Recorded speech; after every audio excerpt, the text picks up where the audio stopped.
end game of actionable science. And that's what this panel is about. I want to make sure we launched with a lot of energy into the workout groups. So we'll start with you, please.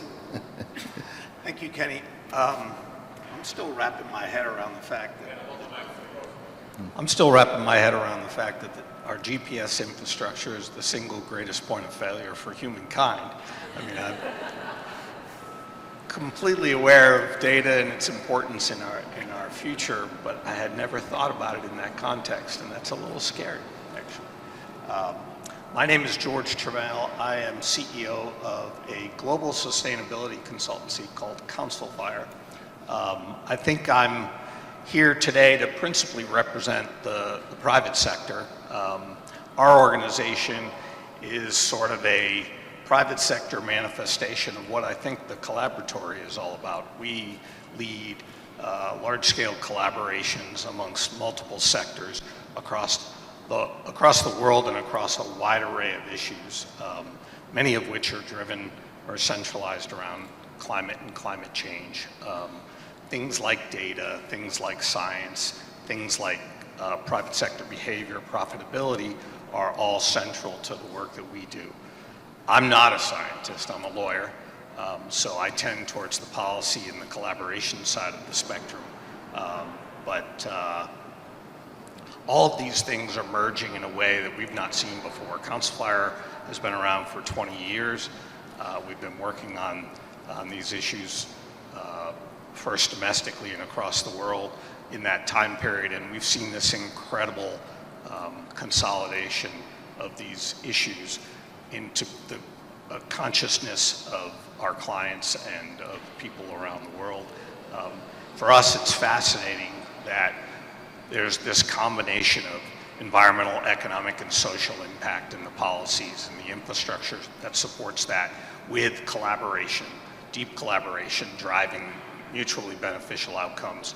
And the additional element that may not get a lot of airtime here today or hasn't in this conference is the power of storytelling, drawing people into these issues in a way that's relevant to them. We don't have a lot of time. I think everybody, I don't, some places where I speak where I'm a little hesitant to talk about that, but I think everybody in this room recognizes that. And so our ability to draw those things together, to get all of the sectors working together towards a common goal, I think is critical at this point. And I'm excited to be supporting the Collaboratory and working with all of you to try and drive that outcome. Thanks. Good morning. I'm Bill Bailey. I'm a neurobiologist. I wear a number of different hats. I'm part of a large collaborative firm of scientists and engineers of over 90 different disciplines. But I'm here today as a representative of the Bailey Wildlife Foundation. It's a small foundation that was founded by my grandfather, who is a internationally recognized ornithologist and of one of the early advocates for the Everglades National Park. Our mission is to fund early stage science to accelerate developments in high risk, high reward areas. And some of the examples of projects that we've funded have been with the Nature Conservancy, the Down East Salmon Federation, the Marine Biological Laboratory, the Wildlife Conservation Society, Horn Point, and Shore Rivers are among the many foundations that we have supported. And my role here is to advocate for research ecosystem growth. Thank you. So I'm Nina Lambert, and I work here at IMET, where my role is to support innovation and entrepreneurship at the Institute. Most of you know, but perhaps not everybody, that we have about a dozen companies in this building. They occupy about 10% of the wet lab space that are spin-outs from the Baltimore area, developing science and technologies, medical devices, diagnostics, some of them are doing environmental science companies as well. I'm a scientist by training, not in environmental science. I've also spent 11 years as an entrepreneur. Before joining IMET, I was with the state's Economic Development Agency. The other role I have here is to actually teach our graduate students about transitioning science from the bench, whether it's to the bedside or to the bayside. Many of the graduate students here have never taken a business class. So we spend a day and a half together every month for about 7 months, and they start to think differently about science and about all the different factors that can get in the way of scaling science and science being successful. So I guess the one thing that's been cooking in my mind, hearing all the conversations yesterday, is how I think the conversations that the Cyber Collaboratory is having about doing science successfully will be complemented by conversations we'll have about how we make that science successful. And some of those issues, again, came up yesterday. Can we use the collaboratory to build up trust in science? Are we solving the relevant problems? You know, one of the first videos I show my class is Vinod Khosla, I think CEO of Cisco, saying nobody is going to pay you to solve a non-problem. So let's pick the problems that are scientific and that affect science. Thank you. Cisco? Thanks, Kenny, and thanks everybody, and thank you for the opportunity to be here. I'm Cisco Werner. I'm the Chief Science Advisor and the Director of Scientific Programs for NOAA Fisheries. My career has been, the first 25 years I spent in academia, so doing a lot of the basic research trying to understand how the function of the oceans and ecosystems are interrelated. And the last 12 years I've been in NOAA Fisheries, where what we're working on is providing the science advice and the science foundation to decisions having to do about how we manage our living marine resources, whether it's the fisheries or whether it's protected species and such. So I've had the fortune of perhaps being on both sides of the academic and government side, and beginning these collaborations with other folks in private industry and of course NGOs and such, which is part of what we do in government. In terms of ideas of the collaboratory, I was thinking about how perhaps my own career and many people's career probably in the room has evolved, say, over the past 30 years or so. When 30 years or so, we were asking pretty fundamental questions about the environment. We were trying to figure out, why is the Gulf Stream on the west side of the ocean? Things that are very simple about the energetics of the ocean. Our models were very simple. There were square oceans with flat bottoms. And then there was a big revolution in terms of our ability to go beyond just understanding the basics about how the environment and such work, and actually begin to be a little bit more realistic about how we did things. And what I'm saying is that it moved, from our ability to ask basic questions to perhaps begin to work on some applied questions. But it was still kind of at the nice to know side of things. It was nice to know about the environment, and it was because things on average were relatively constant. Yes, there were hot winters or cold winters and hot summers and such, but there was an average. And I was talking to some folks earlier, even in how our mandates were written, they were written assuming prevailing conditions. And this is a term that is actually in some of the mandates that we have, which means that you have to assume, or you should assume, that things on average will be average. Well, that's not the case anymore. I think that now we see that there are no averages. I mean, what we're living is in a world with trends. We're living in a place where there's extreme events. They happen more frequently. They happen more extreme and such. And so all of a sudden, environment is not something that is nice to know anymore. It's something that you need to know. We have moved from nice to know to need to know. And so this has changed the entire way in terms of how we think about how we provide advice, how we collect data. We no longer can collect data where things used to be, or we're going to assume they're going to be there because that's where they were in the past, they're going to be somewhere else. And so how do we change that? New methods of analysis, the whole AI machine learning, like you said, the amount of data that's out there now calls for different ways of doing the valuations and everything. So the idea of a collaboratory, coming back to this thing, is that all of these different approaches, new ways of collecting data, new ways of analysis, new ways of providing advice, new ways of integrating that advice, new ways of collaborating with different partners have to come together. And the Collaboratory, I think, is a perfect example, perhaps a necessity, to bring things together. I remember, and I'll be real quick here, just, the idea of is there a priority to what we're doing? And the answer is no.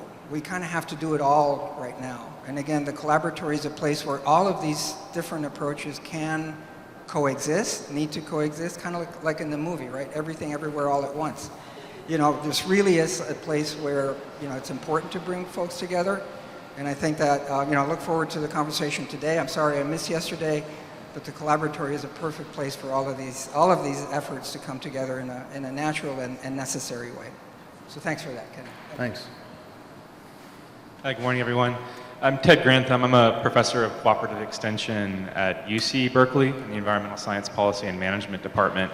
And the reason I'm here is that I've been involved in conversations in California with the Maryland folks around these principles of the Collaboratory, and we were fortunate to receive a grant recently from University Office of the President to fund a Collaboratory project, essentially, in California, focused on California water management resilience planning, essentially.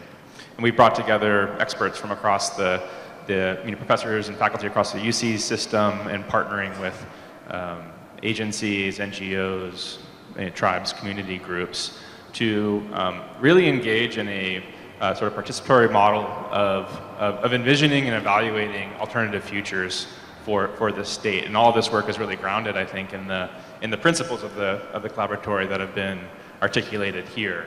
Really employing participatory methods, taking transdisciplinary approaches, and really leveraging the cyber infrastructure, emerging tools to address these really complex challenges, both social and environmental. So, I think we've taken, for sort of pragmatic reasons, a slightly different approach, and it'll be really interesting to see how these two efforts unfold here on the East Coast and the West Coast. We have an opportunity to sort of employ these principles to tackle one particular topic, and a big one that is California water management.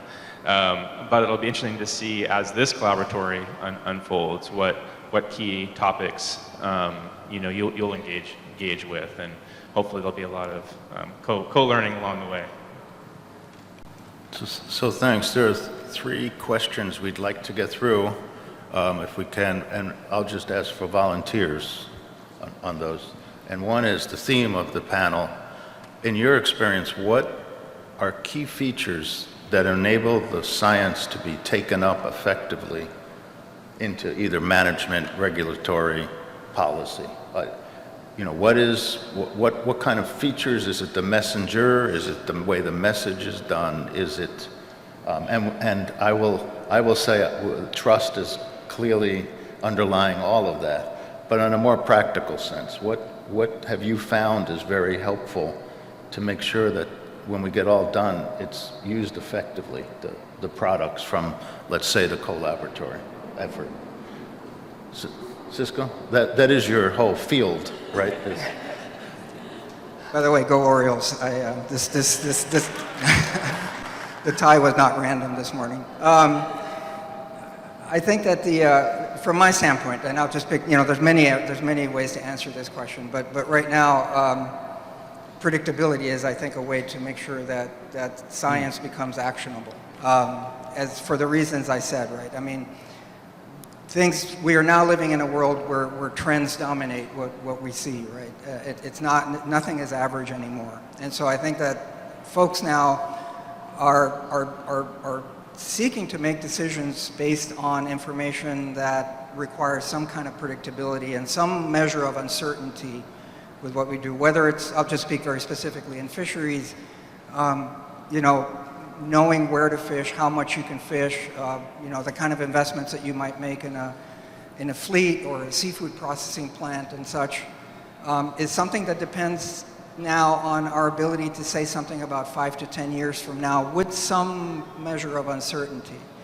And I think that there's a number of questions here with how do you make that science actionable. One is the trust, and I think that word was built up before. Do you really know, do you really know how good your prediction is? And I think that's something that we need to work on together. Again, the idea of a collaboratory would bring those questions to the fore. And also, I think we also have to admit that some of the stuff that some of our approaches might be ones that we want to build on and not just and enhance with other approaches, such as, again, artificial intelligence and machine learning, which I think was a topic yesterday, right? We need to continue being mechanistic and scientific in terms of the approaches that we've taken in trying to understand the whys, but predicting is as important as understanding the why. And sometimes, currently we see that the changes in the environment are outpacing the ability for us to actually keep up with what's happening. And so I think that these new approaches of predicting something before understanding why is something that we need to work on. So that's, I think, one of the things that we need to look at is how do we make our predictions more actionable? Thanks. Would anyone like to, please? Our problem is not big data. The problem is human. And I'm here to talk about the human ecosystem that supports research, particularly in the marine sciences. We have to have people who are innovators, we have to have people who are funders, and we have to have people who can apply the results of our research. The public is depending upon us. They're giving us a lot of money, and they're counting on us to do things that have relevance for human health and the environment. And I think it's really important to emphasize that. So we can have all kinds of technology, we can make great discoveries in the laboratory, but unless we can translate this to something that the public can use and understand and support, we have failed on our mission. We've seen recent examples of this, for instance, during the COVID epidemic, where the opinions and research by scientists and physicians is disregarded by a large fraction of the American and international population. So we need to have an ecosystem in which ideas come up, ideas are supported and tested, and then we have a way of communicating these to the wider audience for use. And for that, we have to have multiple players, as our other commentators have mentioned. Thank you. Would anyone like to continue? I would just pick up on two of those things. One, it does come back to relevance and communication, right? So we are inundated with information. How do we break through? How do we get to people and help them understand that this information is relevant to them? And I think there are increasing indications of relevance that we need to be able to communicate better about. Bill and I were talking most recently about the latest Chesapeake Bay report card. And, the report card as a tool, historically, an ecosystem services kind of report card. As we've added economic and social dimensions, something's come to life in those report cards. We're seeing where there are environmental problems, there are social and economic problems. And the connectivity associated with that is something I think many of us knew instinctually, but it's coming to life through data and through the way that we communicate. We have to tell that story more effectively, right? We have to help people understand that if we're going to solve these environmental problems, we absolutely have to solve the social and economic problems. And that translates all the way down to success in the private sector. If we don't think about worker welfare, if we don't think about quality of life, those are all things that underpin our ability to succeed in the traditional American way of, high profits. So I think if we can figure out in the midst of a barrage of information, how we can more effectively demonstrate and communicate and make relevant the science, that's the great science that's done here and elsewhere around the world, why it matters to people's lives, how it's important in this, in the short time that we have to make major changes. I think that's where we'll find success, and I hope that the Collaboratory is a key tool for doing that into the future. Thanks. Tim? Yeah, I just want to add on that. I think it's really important that we, leverage the new tools that we have available. It's really important that we get better at communicating our science. But I also think we need to just take a step back and think about the process by which we actually develop the scientific process and the way that we develop our questions. And I think if we really want to move our science towards actionable outcomes, we need to start the process of working with our target audiences really early, so that we can assure that what we deliver is meeting their needs. Because even actually we have the right framing of the problem and bring the right tools to the situation and deliver an outcome that makes sense to us, if we haven't brought that audience along, we may not get the actionable outcome that we're looking for. So I work with cooperative extension in California, and I think the extension model is one that has a lot of relevance for these conversations that we're having, where the first thing you do as a cooperative extension specialist or advisor when you get your job is you do a needs assessment. You go out into the community, you try to understand what the issues are, you try to figure out whether it's something that you can actually tackle, or if you need to bring a team together to help tackle. You think about ways that you can design studies that will actually deliver and address those issues in effective ways. And then you think about how you're going to measure it. So yesterday we talked a little bit about the need to be better at measuring outcomes or impacts of our work, which is something we're not particularly good at as scientists. And so there are models out there that I think we can leverage that could be really helpful in thinking about the way that we design our work in a collaboratory context. So what I'm going to do is not subtle. There's two questions I want to ask, and there's not enough time, so I'm going to make them into one, but it's really a two-part question. So we do that on exams a lot, right? It's only 3 questions. So, and that is kind of leading into the breakout groups as well. So the first part was, what would you do if you had the Collaboratory and you're going forward? Would you pick a problem to work on or not, or staff it? How would you staff it? And the second part is, you as a representative, how would you engage? So next steps and engagement at your level. Do you want to say something? Okay, I get my minute now. Somebody said it here. We don't have time to just choose one.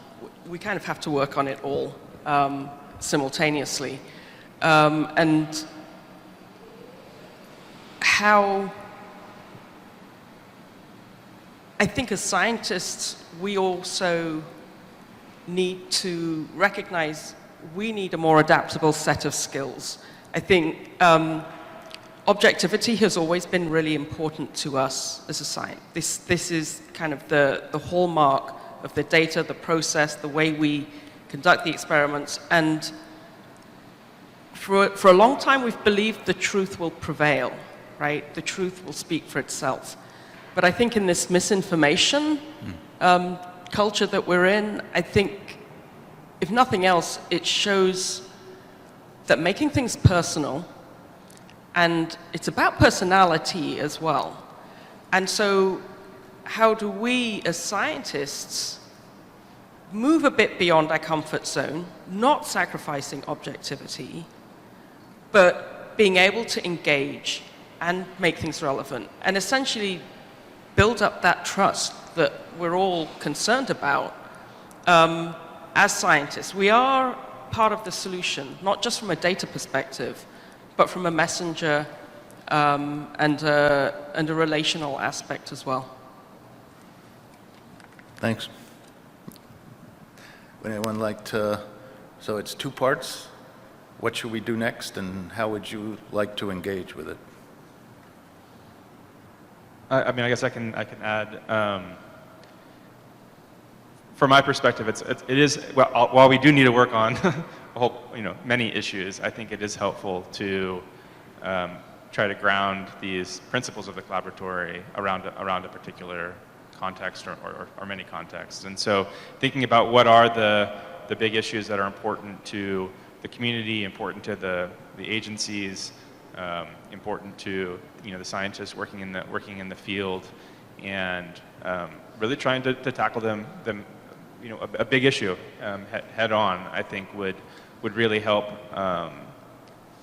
to test and explore these new approaches for doing this work. And that'd be really helpful for me because we're doing a similar experiment in California, and so the way I would benefit, to answer your second question, would be to learn from each other on how that goes. So, Thanks. Anyone like to? It's an opportunity and a challenge, right? We talk about it in the context of the design of the collaboratory, multidisciplinary, diverse voices. Those two things in and of itself represent a significant challenge. And so I think if we're going to find success, we have to tackle those first. I think we have to do all of the above. I think everybody recognizes lots of things. We've got to raise the money. But if it's truly going to be different, if it's truly going to be about driving mutual benefits for all the stakeholders, addressing community issues, meeting community needs where they exist, we have to establish that ourselves in that context, right?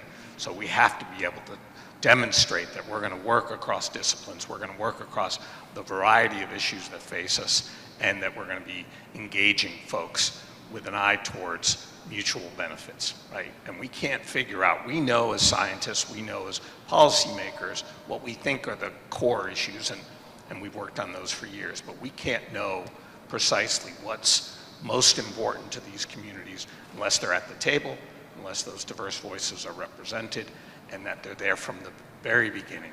Our tendency in America is collect the experts, get it at least half-baked, if not further along, and then bring it out for consumption and feedback.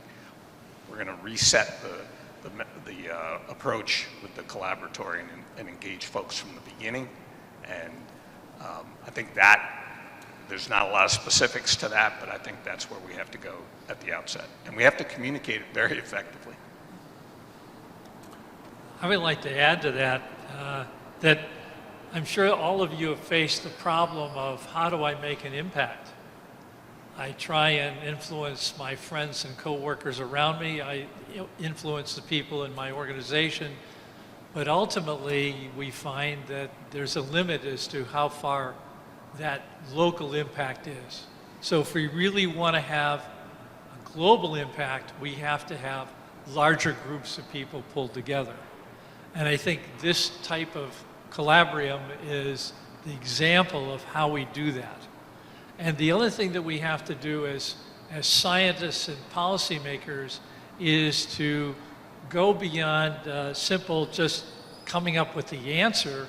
We have to figure out how to implement that in technology, because the only way in which we're going to have this global impact is by implementing scientific discoveries into workable technologies.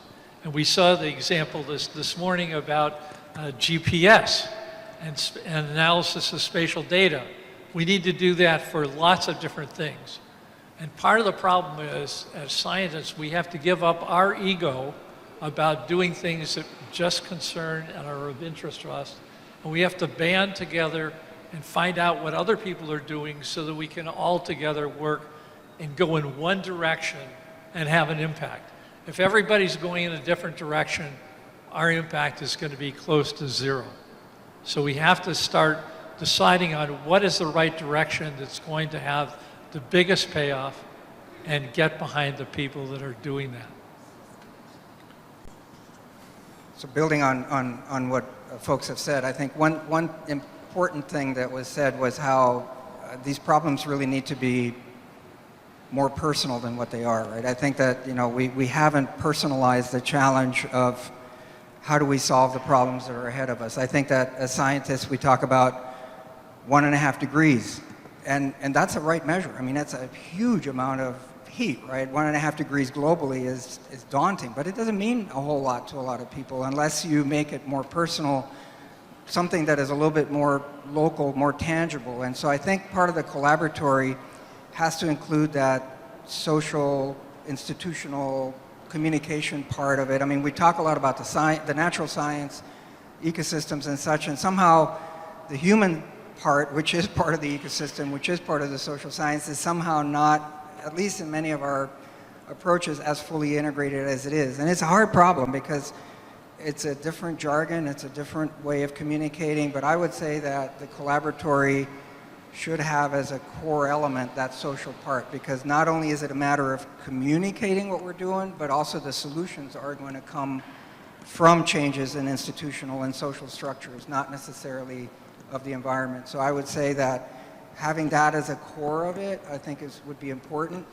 And then also opening it up. And by that I mean, I don't know, just have a monthly open house kind of thing in a way of a series or talks or something. You know, the group, the community here, Washington, Philadelphia, DC, et cetera, you know, Baltimore, there's so many different folks who could be excited and contribute to this. I would say make sure the Collaboratory is not just open internally, but it's also open externally as well. Comments? I hope you can all stay and join some of the breakout groups, and people will want to talk to you, I'm sure. So if there's nothing burning, I mean, I'll just add on yes. this. I'm just looking at this question about in 5 years, what should the Collaboratory have accomplished? And I'm reflecting a little bit on that same question that was posed for our project. So I'll just share what we're looking for with this, with our work is one, broader participation. Can we bring in a broader group of folks and diversity of interest to engage in this enterprise? Two, can we specifically empower those groups that have been largely excluded from decision making around natural resources, around the environment? That's a goal that we want to accomplish in 5 years. We want to do that through the development of new tools, new data, and so forth. That will come along with it. But I think that's really going to be the key for tackling these big problems, is by broadening participation and empowering folks that have not been at the table. thanks. Yeah. I'd just like to add one other thing. We have a structural problem. The structural problem is that I guess that most people in this room who are scientists had a father, mother, sister, uncle who had some technical background. And that's how you got introduced. The chances of a child growing up today who doesn't have a parent or family member with a technical background going into science is vanishingly small. So our schools are not lighting the flame of curiosity and enthusiasm for young people to go into science. And so the only people who are left to go in it are the people who come to that background by some kind of relationship in their family. We have to fix that, and that's another hat I'm wearing about how we can go and make sure that every kid has the opportunity to enjoy the wonders of science, and as Hemingway described Paris, to make it a movable feast. Thank you. So let's give the panelists a hand. They made being moderator very easy.